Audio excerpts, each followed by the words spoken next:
The message arrived at Earth Space Command Station Orbital 7 on a quiet Tuesday morning. Commander Teo was drinking cold coffee when his main screen lit up with a warning that made even the youngest officers in the room sit up straight. A fleet had entered the solar system. Not one ship, not 10 ships. Hundreds of ships, moving in perfect formation toward Earth. Teo set down his coffee cup very slowly. His hands did not shake, though they wanted to. In his 20 years of military service, he had never seen anything like this on his displays. The objects were massive. Each one was the size of a small city, hanging in the black void like mountains floating in an endless ocean.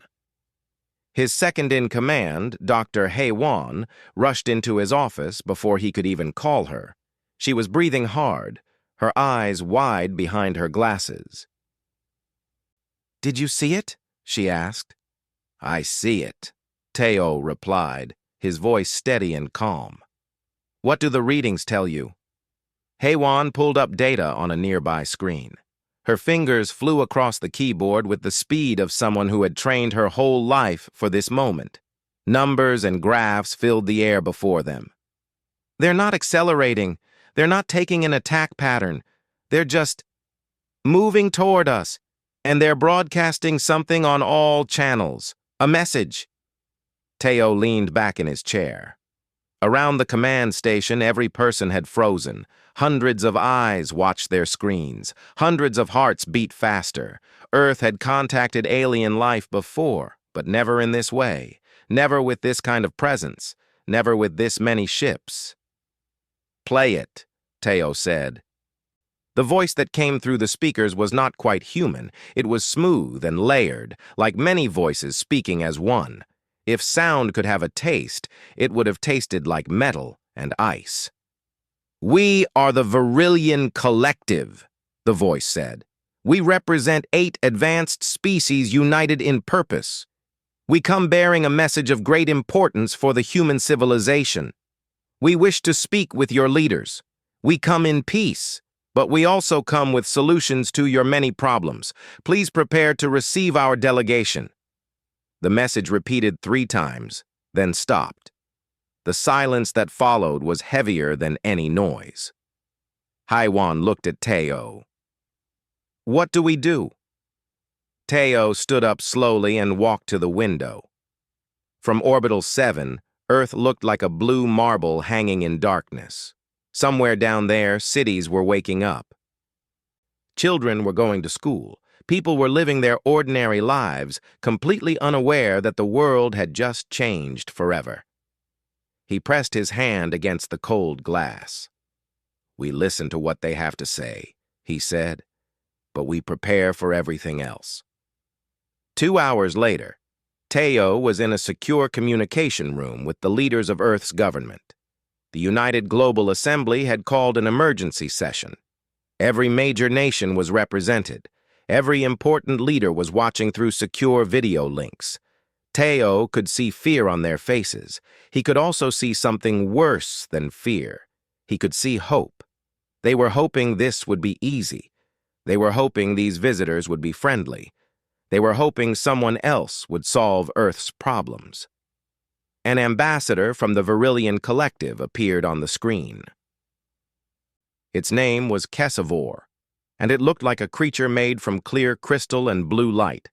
It had many eyes and many limbs, and when it moved with a grace that felt almost beautiful and almost wrong at the same time. "Humans of Earth," HFY said in that layered, strange voice. "I come to offer your species a great honor. The Virillion Collective has observed your rapid development. You are impressive for a young species, but you are also unpredictable. Your history is filled with conflict. Your nations fight each other. Your wars destroy your own people. This is not healthy. This is not wise." The ambassador paused, and Teo watched the faces of Earth's leaders. They were listening. They were already being seduced by the promise of peace. "The collective offers you a solution," HFY continued. "Join us. Become part of a greater system. Give us authority over your military forces. Dissolve your weapons. Let us guide your development. In return, we will ensure that your species never tears itself apart again. We will bring order. We will bring peace. We will bring the wisdom of civilizations far older than yours. This is not conquest. This is salvation. The video feed ended. The silence in the communication room was absolute. Teo had watched the whole thing without moving. Now he asked a simple question. What are the odds that they are telling us the truth? The leaders looked at each other. The president of the United Global Assembly, an elderly woman named Park Ju-rim, spoke first. It sounds reasonable. A chance for peace. A chance to end war. Isn't that what we all want? Teo leaned forward. Dr. Heywan, you have been analyzing their technology signature. What do you see? Heywan stood up. Everyone in the room turned to look at her. She was nervous, but her voice was strong. Their ships are armed, heavily armed. The weapons signatures are not visible unless you know what to look for, but they are definitely there. More than that, I have been researching the Virillion Collective. There is historical data. They have made the same offer to other species before, 17 species to be exact. And? Asked Park Ju-rim. All 17 agreed. All 17 gave up their weapons. All 17 are now completely dependent on the collective. Some of them are barely remembered as independent civilizations anymore. They are just part of the collective now. The room erupted in nervous talk. Teo stood up and walked to the door. As he was leaving, Park Ju-rim called out to him. Commander, where are you going? To call someone, Teo said. Someone I trust more than I trust any of this. That someone was General Q-Wan. They had served together for 15 years. Q-Wan commanded the Pacific Defense Fleet, and he was one of the few people Teo knew who thought the way he did. They met in a secure location that afternoon. The general was a broad-shouldered man with gray at his temples and a scar that ran from his left eye to his jaw. They are lying, Teo said without any introduction. Q-Wan nodded slowly. I know. I can feel it. But they are lying so smoothly that no one else can see it. The promise is too beautiful. The answer is too perfect. People want to believe it. So what do we do? Asked Teo. We can't stop the assembly. They will vote to accept the offer. Fear of war is stronger than fear of invasion. Q-Wan walked to a window. Outside, the sky was darkening as evening came. We prepare, he said simply. We prepare as if they are our enemies, because whether they are or not, that is what they will become if we show weakness. Teo felt something inside him shift. For the first time since seeing those ships on his screen, he felt not fear, but a strange kind of certainty. If the Virillians wanted Earth to surrender, they would learn a hard lesson. They would learn that humanity did not surrender. Humanity endured. Humanity adapted. Humanity fought. And Teo would make sure that when the moment came, the Virillians understood that they had made a terrible mistake in coming to Earth. The Soul Fortress was built deep underground, hidden beneath layers of rock and steel. It had been designed decades ago as a shelter for Earth's leaders in case of nuclear war. Now it served a different purpose. It was the secret heart of humanity's response to the Virillian threat. Teo sat at a massive table with 30 of Earth's most important military and scientific leaders. Among them was Engineer Minsuk, a man that Teo had competed with for promotion years ago. They had been rivals once, had even fought publicly over strategy in front of their superiors. But Teo had learned a long time ago that enemies could become the most valuable allies when survival was at stake. Minsuk stood up and activated a holographic display. A three-dimensional model of a weapon appeared above the table. It was unlike anything humanity had ever built before. This, Minsuk said, pointing at the glowing shape, is the null weapon. It is theoretical. It should not work. But the mathematics says it will. A general named Choi leaned forward. Explain it in a way I can understand. I am not a scientist. Minsuk smiled. It was not a warm smile. The Virillians are not like us. They are a collective consciousness. All their ships, all their soldiers, all their leaders are connected to one unified mind. It is their greatest strength. They think perfectly. They coordinate perfectly. They never have confusion or conflict because they are literally one intelligence spread across many bodies. He tapped the model, and it changed. Red lines connected to every part of it. But perfect unity is also a weakness. Their entire civilization is dependent on one network. If that network breaks, they break. If that network is disrupted, they become confused, helpless, and lost. You want to attack their network? Asked Dr. Haiwan from her seat. I want to create a cascade, Minsuk replied. A quantum entanglement burst that will travel through their communication systems. It will not destroy their ships, it will not kill their soldiers, but it will interrupt the signal that keeps their collective consciousness connected. For a brief moment, maybe minutes, maybe hours, they will be individuals again. And individuals thrown into sudden isolation and confusion become much easier to defeat. The room was silent. Teo could see the hope blooming on the faces of the military leaders. Finally, they had something. Finally, they had a weapon that might work. How long to build it? Asked Teo. 3 months, Minsuk said. Maybe 4. But we need resources from every nation. We need scientists, engineers, materials. And we need to do it in secret. If the Virillians know what we are building, they will stop us.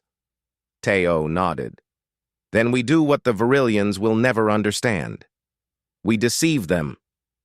What followed was the most complex deception ever attempted by humanity. On the surface, Earth's governments appeared to be negotiating in good faith with the Virillian collective. Trade agreements were signed, diplomatic channels were opened. The United Global Assembly even began voting on military reduction measures, exactly as the Virillians had requested. But beneath the surface, everything was different. Military bases were converted to look like civilian research facilities.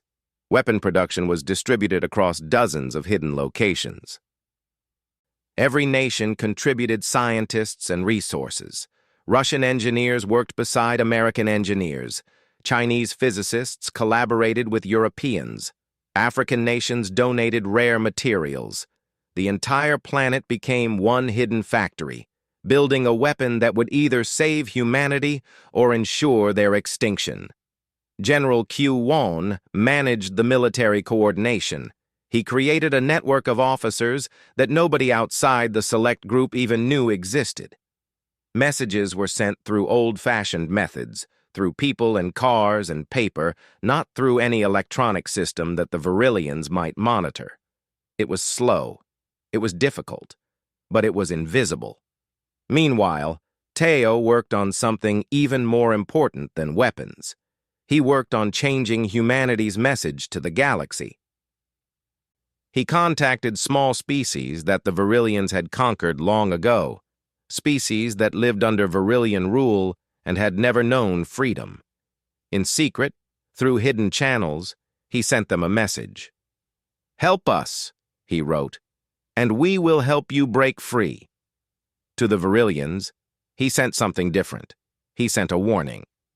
"We are preparing," the message stated, signed with Teo's name. "We are not trying to hide this from you.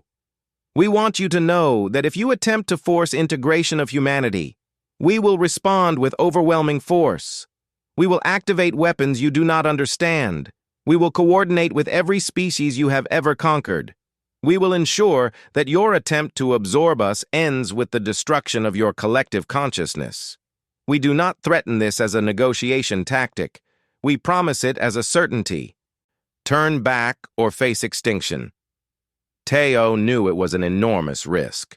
The Virillians might accelerate their invasion. They might attack immediately. But he also understood something about the Virillian collective that most humans did not. They did not understand desperation. They did not understand the willingness to die rather than surrender. To them, life was always precious, and surrender was always better than destruction. They would hesitate. They would debate. They would try to understand this alien species that would rather destroy itself than accept integration. That hesitation would give humanity the time they needed. The null weapon was completed in secret laboratories hidden across the globe. It was built inside computers and satellites. It was woven into power plants and communication towers. There was no single weapon that could be found and destroyed. The weapon was everywhere and nowhere. It was distributed across the entire planet like a nervous system. HFY tested the theories one final time, running simulations that showed the quantum cascade traveling through simulated Virillian network systems. In every simulation, the same thing happened. The network broke. The unified consciousness shattered. For a crucial moment, the Virillians would be alone in their own minds for the first time in their entire civilization's history. It will work, HFY confirmed. But it will only work once. After the first cascade, they will understand what we did. They will rebuild their network in ways that cannot be disrupted. We get one chance. Only one. Teo met with Q1 in a hidden command post beneath the Soul Fortress.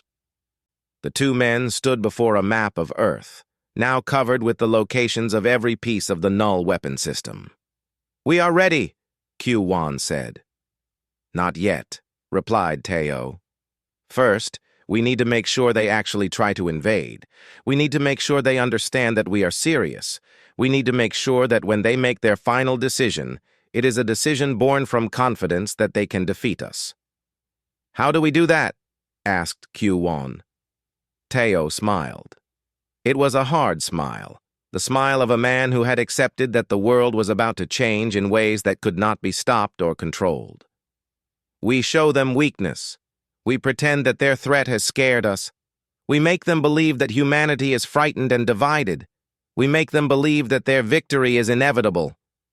And then, said Teo, "when they commit to invasion, when they commit their entire fleet, when they believe that they have already won, we remind them what it means to threaten the human species." In the darkness of space, the Virillian Collective received Earth's message. The Overlord Vexitaris read it in the collective mind that connected all of his species. He felt the defiance. He felt the strange determination of this young species. And for the first time in 10,000 years, he felt something he had never felt before. Curiosity. And perhaps something else.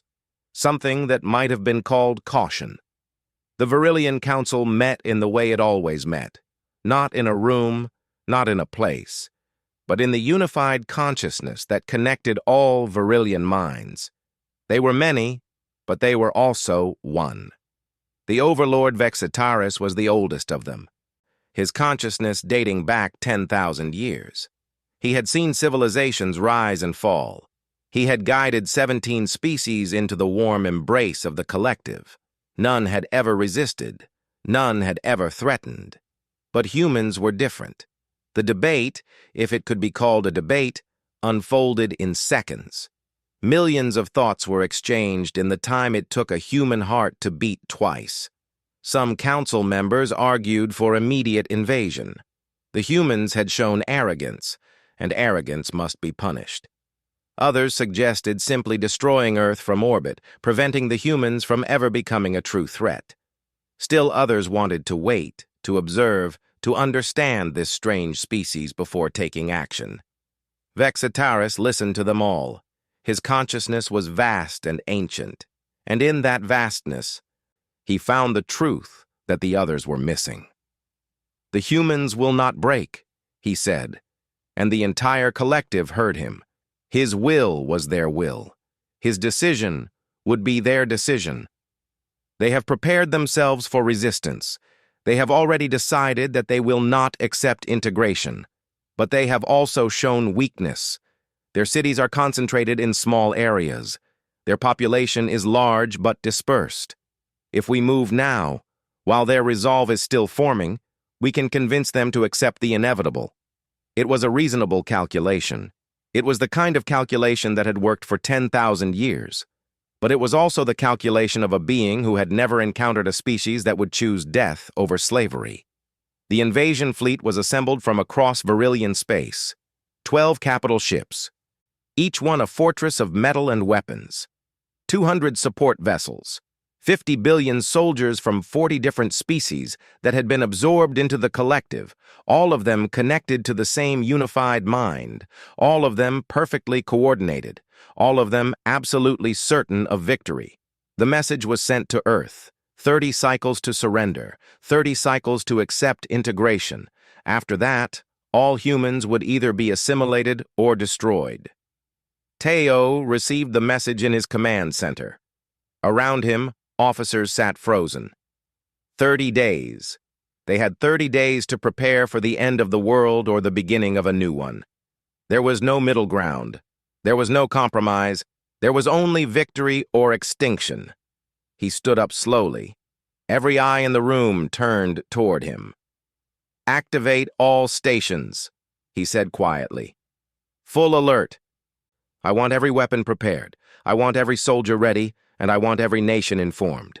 The Virillians are coming. We will show them what it means to threaten humanity." The alert went out across Earth like a wave of thunder. Sirens sounded in every major city. Governments that had been pretending to negotiate were suddenly forced to reveal their true plans. The United Global Assembly had no choice but to inform the people of Earth that invasion was coming. But something unexpected happened. Instead of panic, Earth felt a strange unity. People were frightened, yes. People were afraid, absolutely. But they were also angry. They were angry at the Virillians for their arrogance. They were angry at themselves for almost accepting surrender. And they were determined. In a way that no species in the galaxy had ever felt before, humanity became united in a single purpose: survive. Young pilot Ji Woo was in her training facility when the alert came through. She was 23 years old and had spent her entire adult life preparing for a moment she thought would never come. War. Space combat. The kind of flying that pilots only talked about in legends and training simulations. She looked around at the other pilots in the room. They all had the same expression on their faces, fear mixed with determination. The knowledge that they would probably die, mixed with the absolute refusal to die alone. "We're going to fight," she said aloud. The other pilot next to her, a young man named Sung Ho, nodded. "We're going to fight," he repeated. That conviction spread across the entire planet. Military bases that had been reduced and weakened suddenly became places of furious activity. Weapons production increased. Soldiers trained with new intensity. Scientists worked around the clock to ensure that the null weapon would function properly. And Teo began to receive reports from across the galaxy. The species that had been enslaved by the Virillians were moving. A race of beings that had been conquered 2,000 years ago began launching strikes from hidden locations. They had received the null weapon technology that Teo had sent them. They had been waiting for this moment for centuries. They would strike at the Virillian fleet when the time came. 20 days remained. Teo met with Q1 in the Soul Fortress. "We are ready," Q1 said. His face was calm, but his eyes were haunted by the knowledge of what was coming. "The casualties will be enormous," Teo replied. "Billions of people will die, Q1. We need to be prepared for that." "I know," said Q1. "But the alternative is that trillions will die over the next 1,000 years, slowly losing their humanity as they become part of the collective. I choose the quick death over the slow one." Teo gripped his friend's shoulder. "You are a good man, Q1. I am honored to face this moment with you." Dr. Haiwan worked in her laboratory, running final checks on the null weapon systems. The equations were correct. The mathematics was sound. The weapon would work. She knew it would work. But knowing it and believing it were two different things. She thought about all the people who had died throughout human history trying to maintain their freedom. She thought about all the wars that had been fought because humans refused to accept subjugation. And now, finally, humanity would face an enemy that represented the complete removal of human freedom.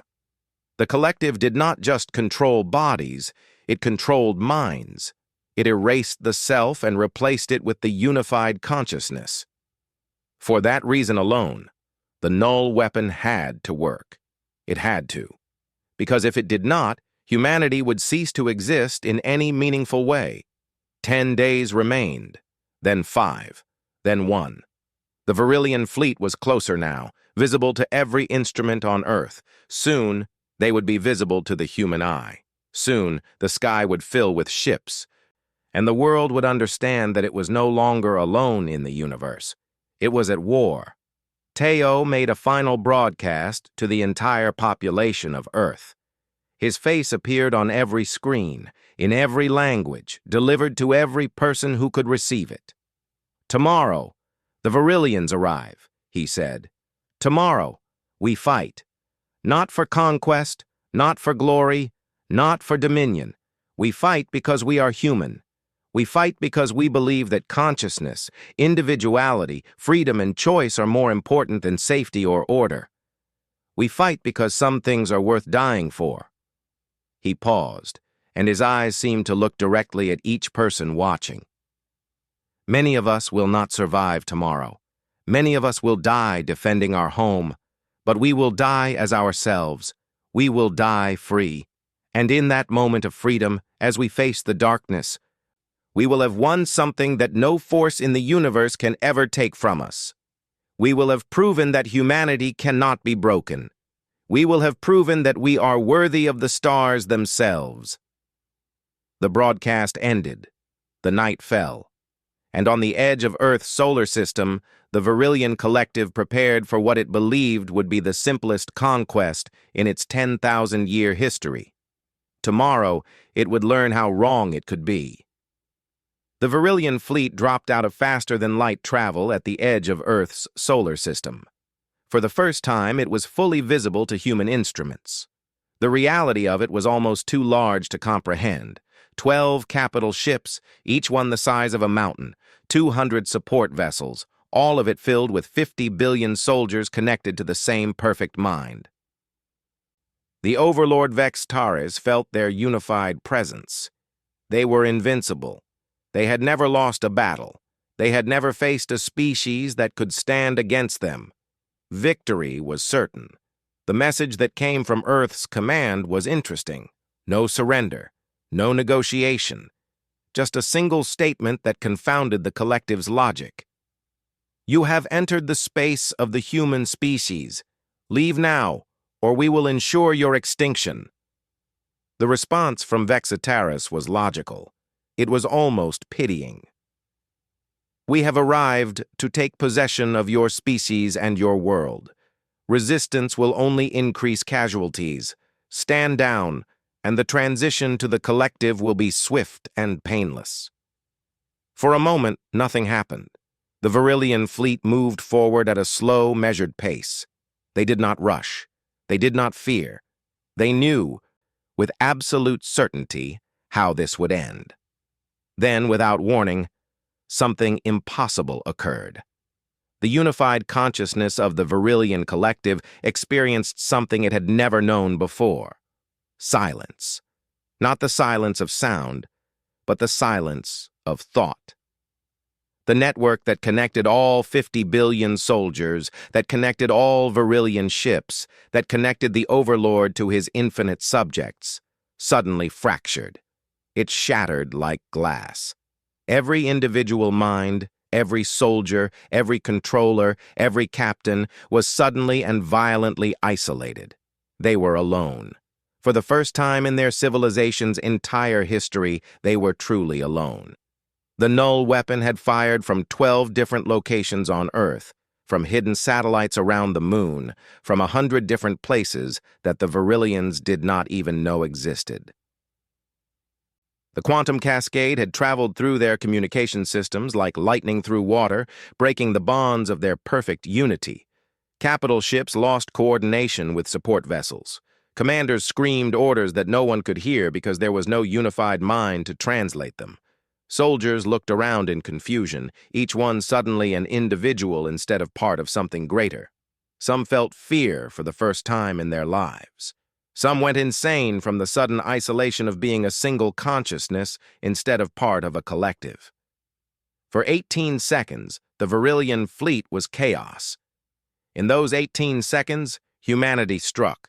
Jiwoo piloted her fighter into the void of space, her hands moving across the controls with the precision of someone who had spent her entire life preparing for exactly this moment.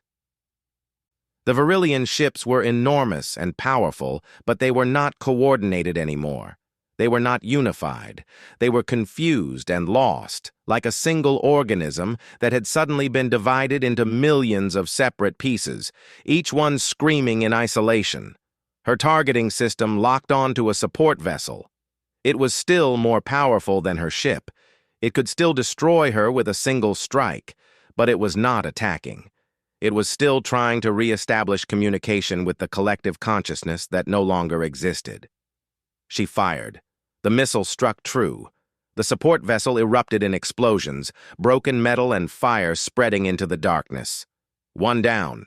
Millions more to go. Across the solar system, human fighters engaged the Virillian fleet.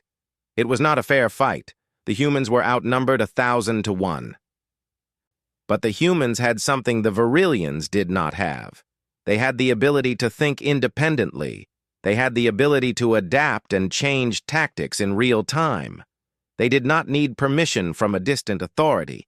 They did not need to wait for orders from a unified consciousness. They could act, each pilot following their instinct and training, creating a force that was unpredictable and powerful. Commander Teo watched from the Soul Fortress. Banks of screens showed him the status of the battle. 12,000 human ships engaged, 13,000 lost, 20,000 Virillian soldiers destroyed, 50,000 casualties in the first hour. But the null weapons effect was fading. He could feel it. The Virillians were already beginning to rebuild their network. Individual commanders were establishing local communication systems. They were regrouping. They were becoming coordinated again. Not as powerful as before, not as unified, but coordinated enough. In space, the battle evolved. What had been chaos was becoming organized again, slowly but certainly. The Virillian ships were recovering. They were learning to function without the total consciousness that had guided them for millennia. It was more difficult for them. It was less perfect. But they were adapting.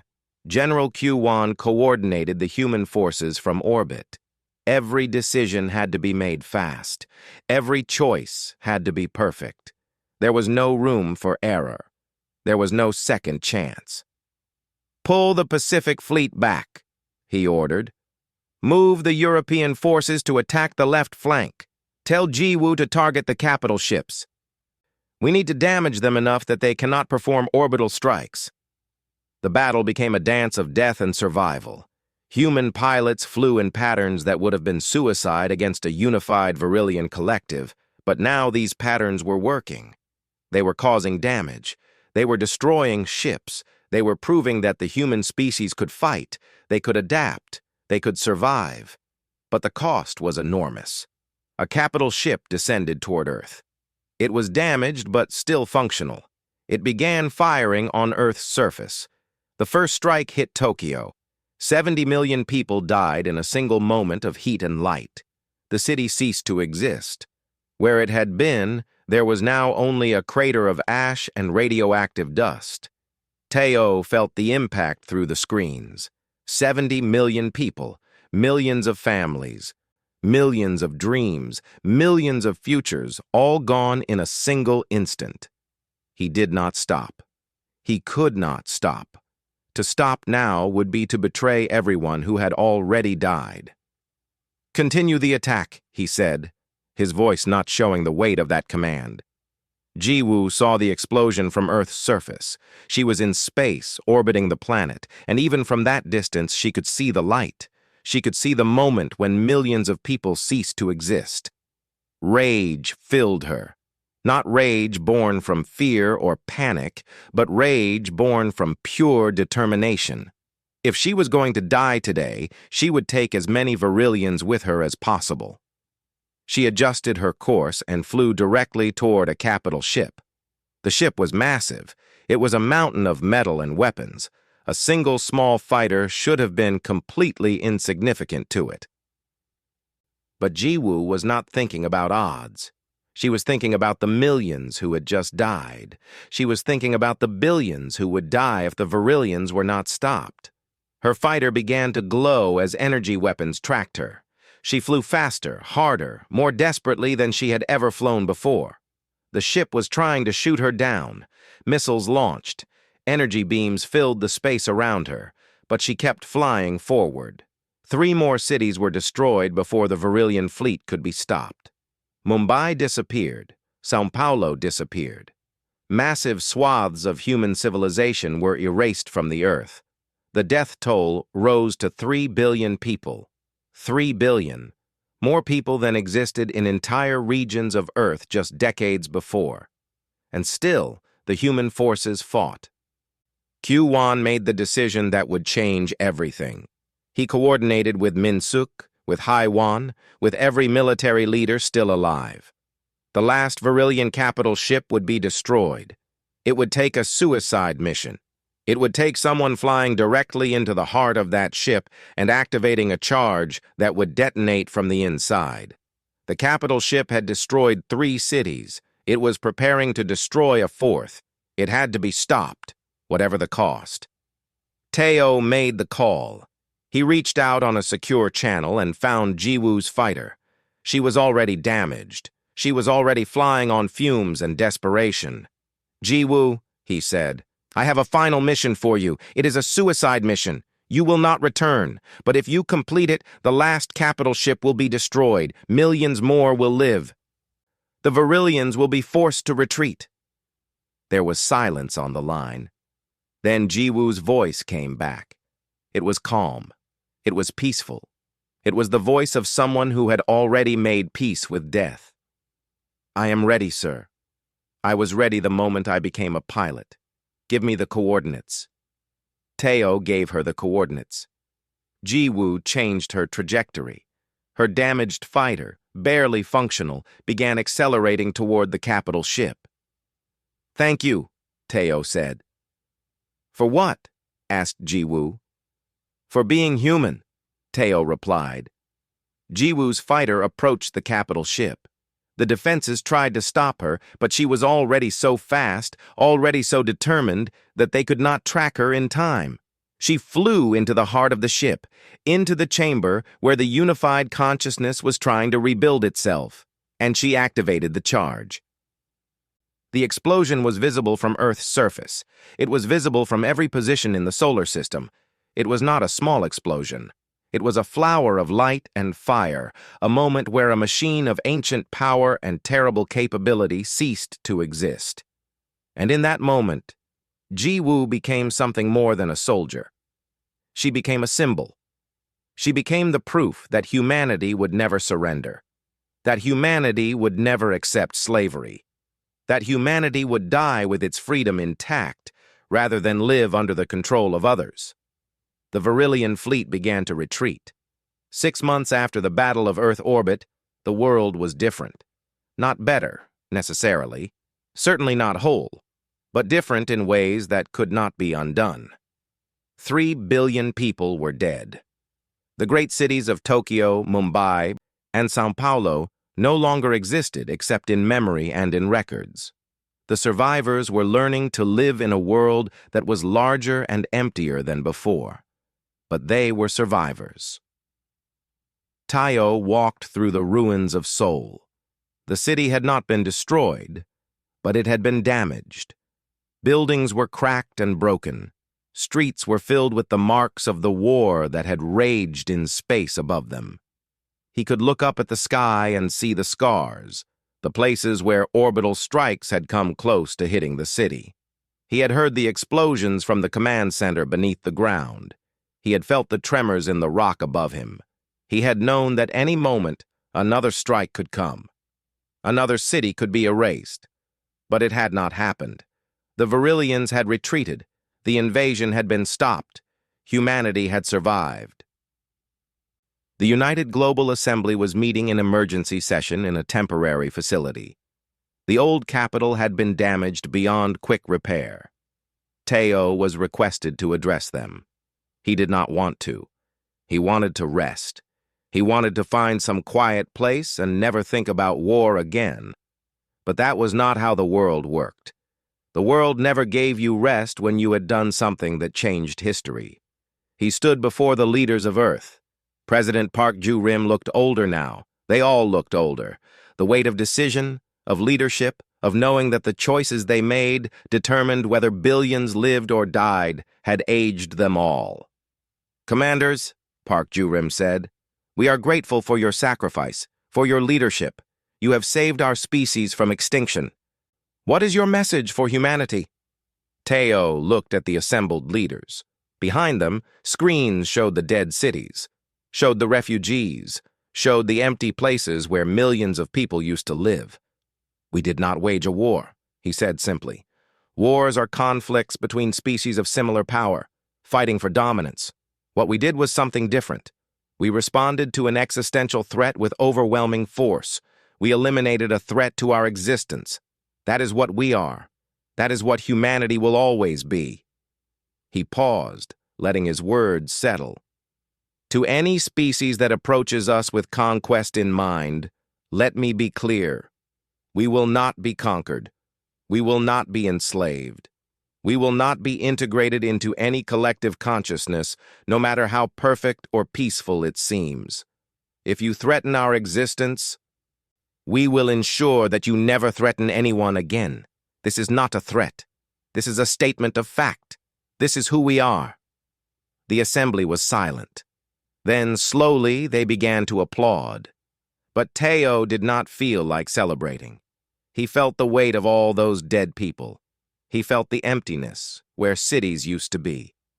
General Q-Wan found him afterward in a quiet room. "They are calling you a hero," Q-Wan said. "I am not a hero," Teo replied. "A hero would have found a way to stop the Virillians without losing 3 billion people. A hero would have prevented this entire thing. I am just a soldier who did what had to be done." Q-Wan sat down heavily. "Do you know what the slaves are saying? The species that the Virillians had conquered? They are saying that we have freed them. The null weapon technology has spread. The Virillians' unified consciousness has been broken. Individual species are beginning to rebel. Species that have been enslaved for thousands of years are finally rising up."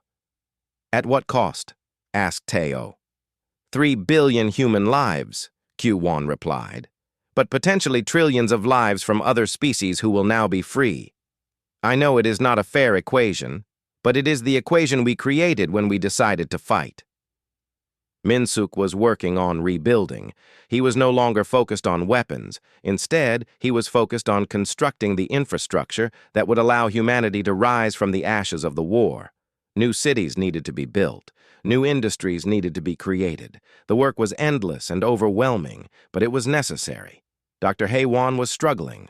The null weapon had worked exactly as theorized, but that knowledge gave her no comfort. She had created a weapon that had destroyed the consciousness of 50 billion beings. She had fundamentally altered the nature of an entire civilization. Yes, it had been necessary. Yes, it had saved humanity. But it had also made her part of something she was not sure she wanted to be part of. She stood at a memorial for Jiwoo. The pilot's name was engraved on a wall alongside thousands of others. Jiwoo, who had been 23 years old. Jiwoo, who had flown into the heart of a Virillian capital ship with full knowledge that she would not return. Jiwoo, who had become a symbol of human determination and sacrifice. Hae-won placed her hand on the engraved name. "I am sorry," she whispered. "I am sorry that we had to use you. I am sorry that you had to die."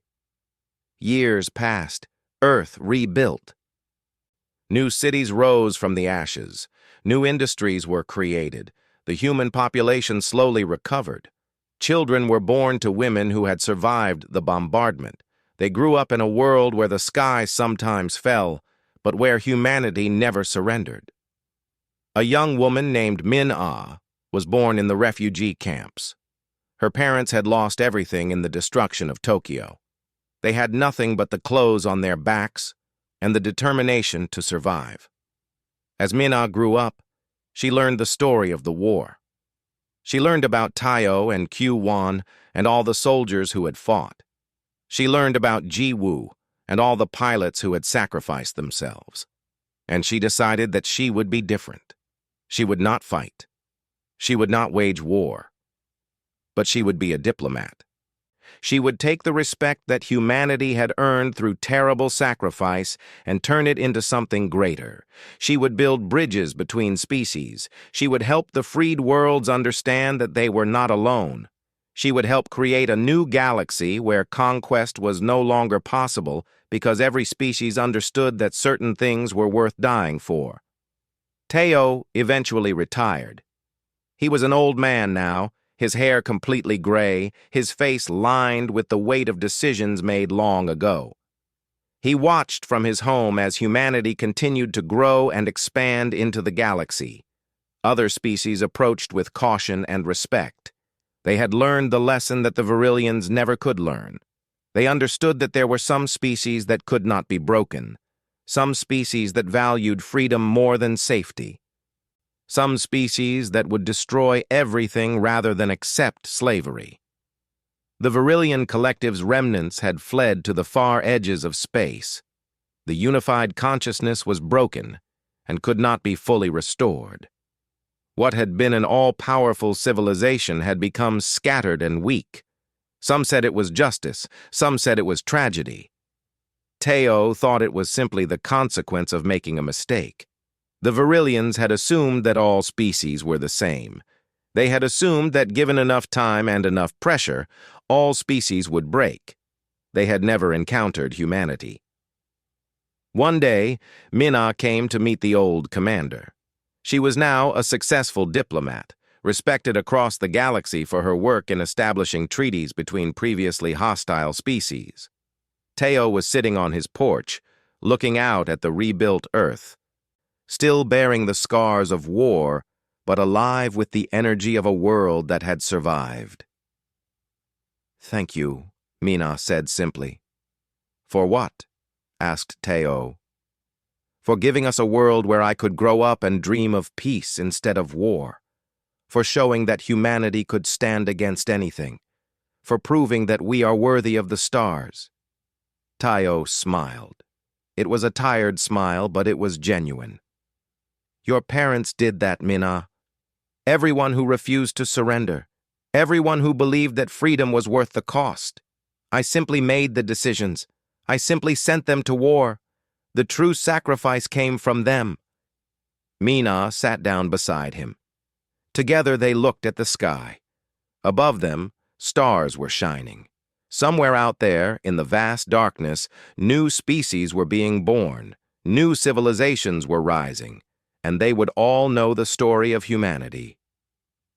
They would all understand that there was a species among the stars that would never surrender, a species that would choose death over slavery, a species that had proven, beyond any doubt, that when an existential threat appeared, humans did not wage wars. Humans destroyed threats.